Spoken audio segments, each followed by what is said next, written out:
Nah, selamat siang teman-teman. Nah, kita akan lanjut lagi ke kemungkinan materi selanjutnya, yaitu adalah pentingnya melakukan manajemen bisnis online dengan benar.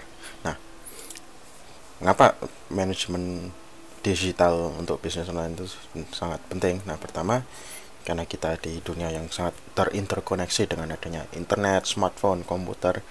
Nah, hal ini benar-benar mengganti cara kita melakukan bisnis, terutama dengan seberapa cepat tren bisa gonta-ganti di internet. Semua, kalau memang Anda ingin punya bisnis online atau bisnis digital yang baik, Anda harus bisa memanage dengan benar agar tidak tertinggal tren itu, dan untuk berusaha bertahan hidup di landscape yang benar-benar kompetitif sekali di internet. Karena ingat, karena di internet ide itu dilempar kanan kiri, pasti ada orang yang berusaha menjual ide itu. Jadi misalnya Anda mikir, misalnya Anda mau jual ini, tapi sudah jelas orang lain pasti juga ada ide yang sama.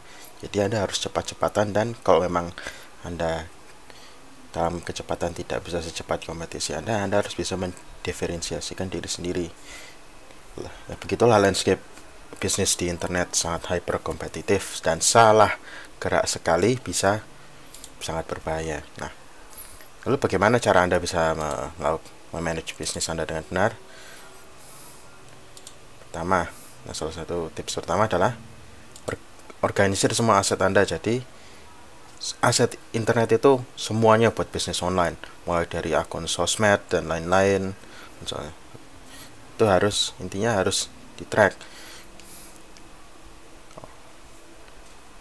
Nah, misalnya apa? Misalnya sosmed Anda dan website Anda harus punya keyword yang relevan. Misalnya, pastikan aja Anda punya akun Instagram untuk usaha Anda, pastikan ya akun Instagramnya selaras dengan usaha Anda. Promosikan misalnya tunjukkan akun baru dan tunjukkan produk baru dan lain-lain. Dan website Anda bisa juga ditaruh kayak tentang siapa kita, terus apa yang Anda tawarkan gitu. Harus, intinya pastikan yang muncul di website Anda itu merepresentasikan Anda. Nah, dan aset web juga harus di manage. Pastikan, karena namanya internet pasti berbahaya.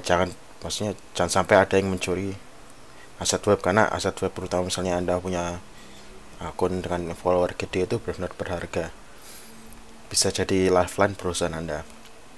Nah, yang kedua adalah simpan data dengan baik dan ikuti prinsip backup data 321. Nah, untuk masalah data sudah jelas. Anda punya data penjualan customer, pasti isinya info-info penting, misalnya kapan pembelian, misalnya terus di mana lokasi customer, dikirimnya kemana, nomor telepon, kontak, dan lain-lain. Itu kalau sampai hilang, Anda pasti tidak bisa mengurus. Misalnya ada komplain barang Anda rusak, Anda bakal kebingungan ngurus ini pesanan beneran atau fiktif.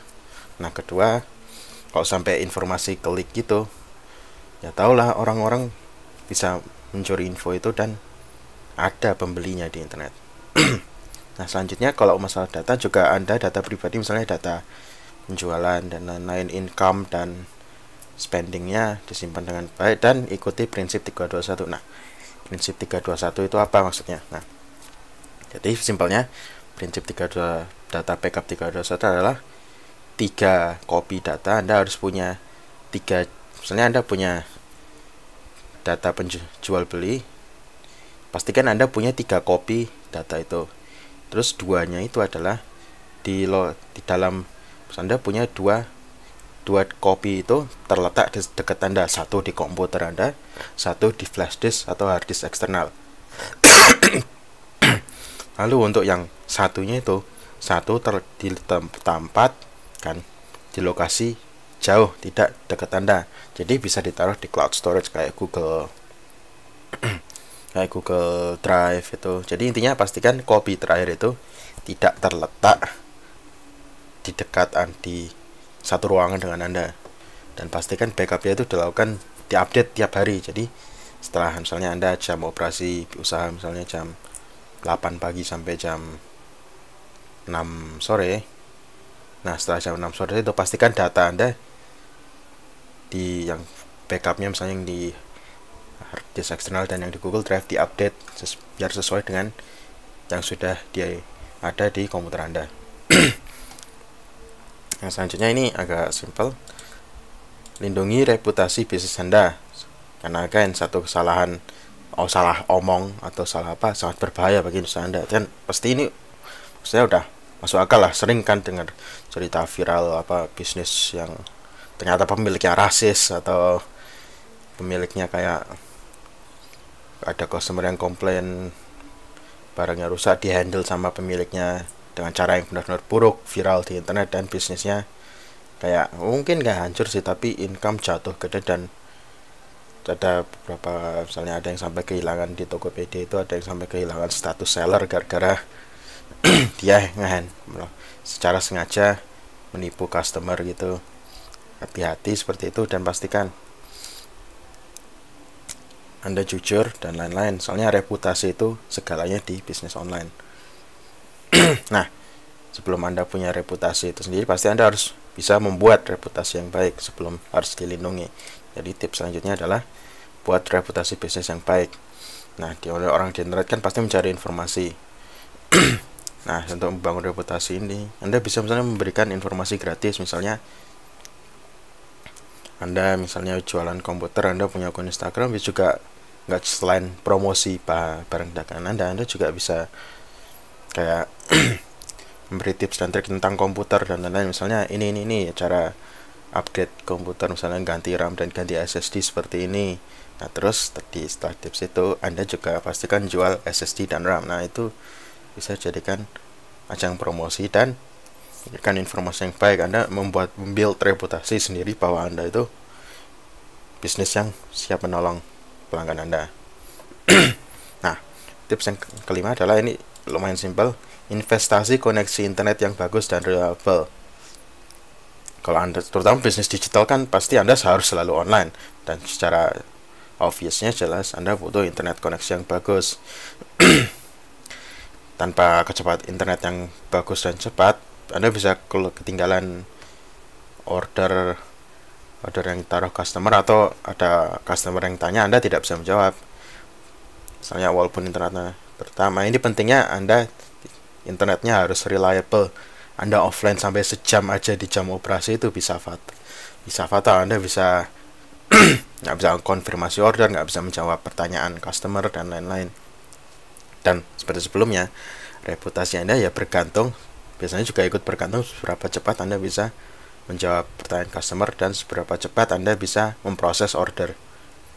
Nah, yang keenam adalah ini, ikuti dan bersiap-siap untuk mengikuti tren market baru. Nah, dunia online itu dunia yang pasti selalu berubah, dan perubahannya sangat cepat daripada yang dilihat di dunia biasa misalnya. Nah, Anda juga pasti lihat tren-tren sosial media yang terus berubah-ubah. Nah, jadi untuk tetap kompetitif, Anda harus bisa tahu Anda di market Anda tren barunya apa. Anda harus berani ngikuti dan adaptasi. Seperti tadi contoh lagi di market Anda jualan komputer. Dulu komputer mungkin simpel-simpel aja ya case-nya, misalnya kayak casing perakitan PC itu simpel. Nah, sekarang kan pasti casing ada tempered glass-nya, ada lampu RGB-nya. Kalau Anda nggak bisa adaptasi dan ikut menjual produk seperti itu, Anda bakal ketinggalan sekali, soalnya produk seperti itu yang sedang ngehit di market itu. Sama seperti Anda misalnya jualan kosmetik, Anda juga harus tahu kosmetik yang lagi trending apa. Nah, selanjutnya adalah ini tips terakhir dari saya adalah tingkatkan penghasilan Anda melalui penjualan backend dan upselling. Nah, salah satu yang penting dalam penjualan itu memberikan pelayanan lifetime value. Jadi orang yang setelah membeli dari Anda, kalau tahu Anda itu bisa melakukan hal dengan baik, pasti akan beli lagi dari Anda, karena tahu ngapain beli tempat lain yang gak yakin bisa benar atau enggak, mending beli ke Anda lagi yang udah jelas reputasinya. Nah, untuk menaikkan income juga bisa melakukan back end sale. Jadi Anda melakukan penjualan di luar itu apa istilahnya, sebentar. Back end adalah ya menjual kembali lagi seperti tadi, menjual kembali lagi ke customer yang sama. Jadi udah misalnya Anda jadi misalnya tahu kan sering di Tokopedia dapat DM atau message dari toko itu tiba-tiba Anda beli tetap untuk ngecek lagi gitu, kadang suka dapat promosi gitu. Nah, Anda bisa melakukan ini setelah customer membeli.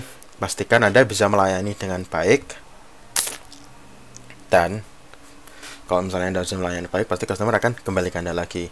Nah, lalu untuk kemudian Anda bisa melakukan upselling. Jadi Anda menawarkan customer produk yang agak lebih mahal tapi benefitnya lebih bagus. Mungkin customer mau beli produk B dan produk B sudah cukup, tapi Anda dalam itu juga menawarkan, kenapa nggak beli yang produk A aja, kan agak lebih bagus, mungkin harus nambah tapi nambahnya juga nggak banyak. Itu namanya upselling. Ya, sekian aja sih dari saya. Terima kasih.